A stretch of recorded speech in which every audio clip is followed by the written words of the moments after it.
Suresh IIT చదివాడు. ఏటా 20 లక్షల శాలరీ. స్టాక్స్ అంటే బాగా తెలుసు. ఫైనాన్స్ బుక్స్ అన్నీ చదివేశాడు. అయినా కూడా 40 ఏళ్లొచ్చినా సరే డబ్బులు గురించి టెన్షన్ మాత్రం పోలేదు. అసలు అతని ప్రాబ్లం నాలెడ్జ్ కానే కాదు. అతని అసలు ప్రాబ్లం ఏంటో తెలుసా? అతని బ్రెయిన్. అవును, నీ అతిపెద్ద శత్రువు నీ బ్రెయిన్. ఇక అసలు థియరీలోకి వెళ్లే ముందు ఒక్క నిమిషం మన గురించి మనం ఆలోచిద్దాం.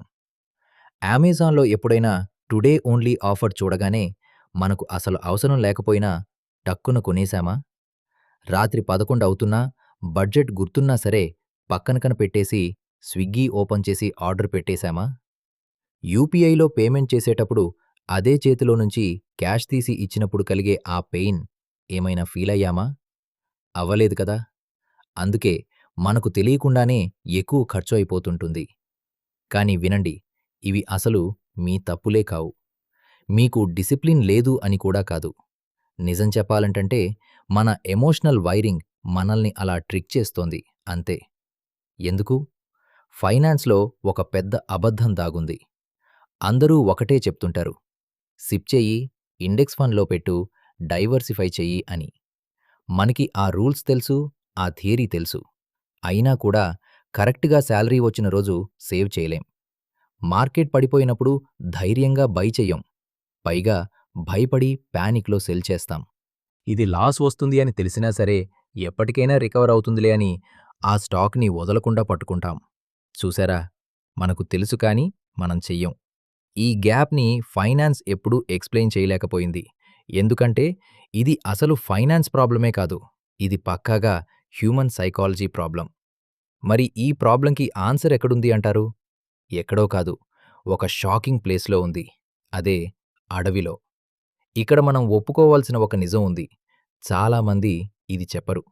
నీ బ్రెయినుందే ఈ మోడర్న్ వరల్డ్ కోసం డిజైన్ అవ్వలేదు. అవును, ఇది 2 లక్షల సంవత్సరాల క్రితం అడవిలో మనం సర్వైవ్ అవ్వటానికి బిల్డయింది. ఆ కాలంలో ఎలా ఉండేదంటే ఒక చిన్న సౌండ్ వచ్చినా సరే పానిక్ అవ్వాలి. ఎందుకంటే అది ఏ టైగర్ అయినా అయ్యుండొచ్చు. ఫుడ్ ఎక్కడ కనిపించినా వెంటనే తినేయాలి. ఎందుకంటే మన నెక్స్ట్ మీల్ ఎప్పుడు దొరుకుతుందో గ్యారంటీ లేదు కాబట్టి. ఇక మన గ్రూప్ ఏం చేస్తే గుడ్డిగా అదే ఫాలో అయిపోవాలి. ఎందుకంటే ఆ గ్రూప్ నుంచి బయటపడితే మన సర్వైవల్ ఇంపాసిబుల్ కాబట్టి. అర్థమవుతోందా? ఆ రోజు టైగర్ కనిపించినప్పుడు పరుగెత్తడం అనేది సర్వైవల్. ఈరోజు మార్కెట్ పడిపోయినప్పుడు పానిక్ సెల్ చేయటం కూడా అదే ఇన్‌స్టింక్ట్.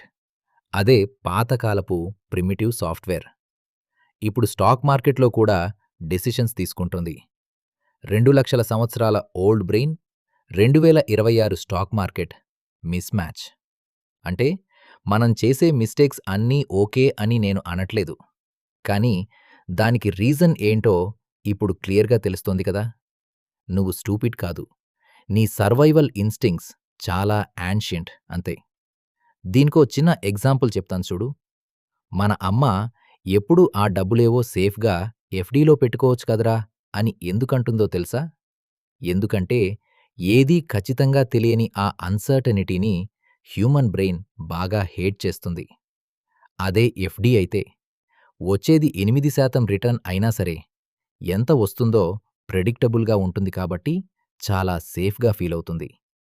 అదే మార్కెట్‌లో అయితే 15% రావచ్చు. కానీ ఆ రావొచ్చు అనే ఒక్క మాట మన లోపల ఉన్న ఆ యాన్షియంట్ ఇన్‌స్టింక్ట్ సిస్టమ్‌కి అస్సలు నచ్చదు, భరించలేదు. ఇందులో మన అమ్మది ఏం తప్పులేదు బ్రో. ఆమె బ్రెయిన్ దానికి ఏం చెప్పిందో ఎగ్జాక్ట్‌గా అదే చేస్తోందంతే. ఈ ప్యాటర్న్ మొత్తాన్ని స్టడీ చేసే ఆ సైన్స్‌కి ఒక మంచి పేరుంది. Behavioural finance. అసలు మన money versus mind Telugu channel ముఖ్య ఉద్దేశం కూడా ఎగ్జాక్ట్‌గా ఇదే బ్రో. మన మనీకి, మన మైండ్‌కి మధ్య జరిగే ఈ ఫైట్‌లో మనం ఎలా గెలవాలి, మన సైకాలజీని అర్థం చేసుకుని ఫైనాన్షియల్‌గా ఎలా ఎదగాలి అనేది మీకు చాలా సింపుల్‌గా చెప్పడమే నా గోల్. సైకాలజీ ప్లస్ ఎకనామిక్స్ ఇవి రెండూ కలిసి మనం ఎందుకు ఇలా ఇర్రేషనల్ ఫైనాన్షియల్ డెసిషన్స్ తీసుకుంటామో ఎక్స్‌ప్లెయిన్ చేసే సైన్స్ ఇది. 1970లో డానియల్ కానెమన్, ఆమోస్ ట్వెర్స్కీ అని ఇద్దరు కలిసి ఒక గొప్ప విషయాన్ని ప్రూవ్ చేశారు. అదేంటంటే మనుషులు ఎప్పుడూ కూడా ప్రెడిక్టబుల్లీ ఇర్రేషనల్‌గానే బిహేవ్ చేస్తారు. అంటే మనం చేసే మిస్టేక్స్ ఏవి ర్యాండమ్‌గా జరగవు. వాటన్నిటి వెనక ఒక ప్యాటర్న్ ఉంటుంది. బగ్గేంటో తెలిస్తే ఫిక్స్ చేయొచ్చు కదా! కానేమన్ రాసిన థింకింగ్ ఫాస్ట్ అండ్ స్లో అనే బుక్లో మన బ్రెయిన్ 2 సిస్టమ్స్‌తో పనిచేస్తుందని చాలా క్లియర్‌గా చెప్పాడు.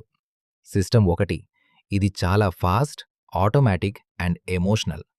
మార్కెట్ రెడ్‌లో ఉన్నప్పుడు మన చెస్ట్ టైట్ అయిపోవడం, ఆఫర్ చూడగానే ఏమీ ఆలోచించకుండా వెంటనే క్లిక్ చేయడం, వాట్సాప్‌లో ఏదైనా స్టాక్ టిప్ రాగానే గుడ్డిగా ఇన్వెస్ట్ చేయడం ఇవన్నీ చేసేది ఇదే. సిస్టమ్ 2 ఇది చాలా స్లో, లాజికల్ అండ్ డెలిబరేట్. అసలు ఇప్పుడిది రియల్లీ నీడుందా అని థింక్ చేయడం, టాక్స్ ఫైలింగ్ చేసేటప్పుడు ప్రశాంతంగా కాన్సంట్రేట్ అవ్వడం లాంటివి ఇది చూసుకుంటుంది. సింపుల్‌గా చెప్పాలంటే సిస్టమ్ 1 అనేది ఒక ఫెరారీ కార్ లాంటిది, చాలా ఫాస్ట్. సిస్టమ్ 2 అనేది బ్రేక్స్ లాంటిది, స్లోనే కానీ ఖచ్చితంగా నెసెసరీ. ఇక్కడసలు ప్రాబ్లమ్ ఏంటో తెలుసా? చాలామంది ఇన్వెస్టింగ్‌ని ఆ ఫెరారీ స్పీడ్‌తో చేసేస్తుంటారు. బ్రేక్స్ ఏమాత్రం యూజ్ చేయకుండా. మార్కెట్ ఎప్పుడైనా క్రాష్ అయినప్పుడు మన సిస్టమ్ 2 మనకి చెప్తుంది లాంగ్ టర్మ్‌లో ఇదంతా నార్మల్ లేలే అని. కానీ మన సిస్టమ్ 1 లోపల నుంచి గట్టిగా అరుస్తుంది. సెల్, సెల్, సెల్, డేంజర్ అని. ఈ రెండిట్లో ఎవరు గెలుస్తారంటారు? చాలాసార్లు ఆ సిస్టమ్ 1 గెలుస్తుంది. ఎందుకంటే అది చాలా ఫాస్టర్, అది చాలా లౌడర్. అన్నిటికంటే ముఖ్యంగా అది 2,00,000 సంవత్సరాల నుంచి ప్రాక్టీస్ చేసింది కాబట్టి. మన ఈ ఛానల్లో మనం ఇలాంటి ఒక్కో ఇన్‌స్టింక్ట్ ట్రాప్ గురించి చాలా డీప్‌గా మాట్లాడుకోబోతున్నాం. Loss aversion. ఇది ఎలా ఉంటుందంటే ప్రాఫిట్ వచ్చినప్పటికంటే లాస్ వచ్చినప్పుడు రెట్టింపు పెయిన్‌ఫుల్‌గా ఫీల్ అవుతాం. అందుకే విన్నింగ్ స్టాక్స్‌ని ఎర్లీగా సెల్ చేసి, లూజింగ్ స్టాక్స్‌ని మొండిగా హోల్డ్ చేస్తుంటాం. Heard mentality. అందరూ కొంటున్నారు కదా అని బ్లైండ్‌గా ఫాలో అయిపోవడం. ఇది ఎగ్జాక్ట్‌గా 2000లో డాట్ కామ్ క్రాష్‌కి లీడ్ చేసింది. Over confidence. మన హర్షద్ మెహతా ఫీల్ అయింది కూడా ఎగ్జాక్ట్‌గా ఇదే. దాని రిజల్ట్ ఏంటో మనందరికీ తెలుసు కదా! యాంకరింగ్, సంక్యాస్ట్, ప్రెజెంట్ బయాస్, ఫోమో ఇవన్నీ కూడా మనకు తెలియకుండానే మన మనీని సైలెంట్‌గా డ్రైన్ చేసేస్తున్నాయి. మనం ఒక్క మిస్టేక్‌ని అవాయిడ్ చేయగలిగినా అది 10 వీడియోస్ చూసిన దానికంటే ఎక్కువ వాల్యూ ఇస్తుంది మనకి. వారెన్ బఫెట్ ఒకసారి ఒక అద్భుతమైన మాట చెప్పాడు. The most important quality for on investor is temperament, not intellect అని. ఇక్కడ టెంపర్మెంట్ అంటే ఏంటో తెలుసా? మన ఎమోషనల్ వైరింగ్‌ని మనం కరెక్ట్‌గా అండర్‌స్టాండ్ చేసుకోవడం. మన ఓన్ ఇన్‌స్టింక్ట్స్‌కి మనం అవేర్‌గా ఉండటం. ఒక పక్క 2,00,000 సంవత్సరాల ఓల్డ్ బ్రెయిన్, ఇంకో పక్క మోడర్న్ మనీ. మధ్యలో ఎన్నో ఇన్ఫినిట్ టెంప్టేషన్స్. ఈ వార్‌లో మనం గెలవాలి అంటే ముందు ఆ ఎనిమీ ఎవరో మనం తెలుసుకోవాలి. ఆ ఎనిమీ మార్కెట్ కాదు ఫ్రెండ్స్, నీ బ్రెయిన్. ఈ వీడియో మీకు నచ్చిందా? అయితే ఖచ్చితంగా లైక్ చేయండి.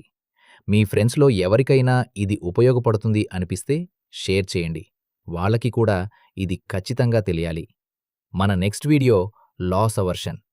అది చాలా పవర్‌ఫుల్ అండ్ చాలా డేంజరస్ కూడా. ఏమాత్రం మిస్ అవ్వద్దు. ఇప్పుడే సబ్స్క్రైబ్ చేసుకోండి.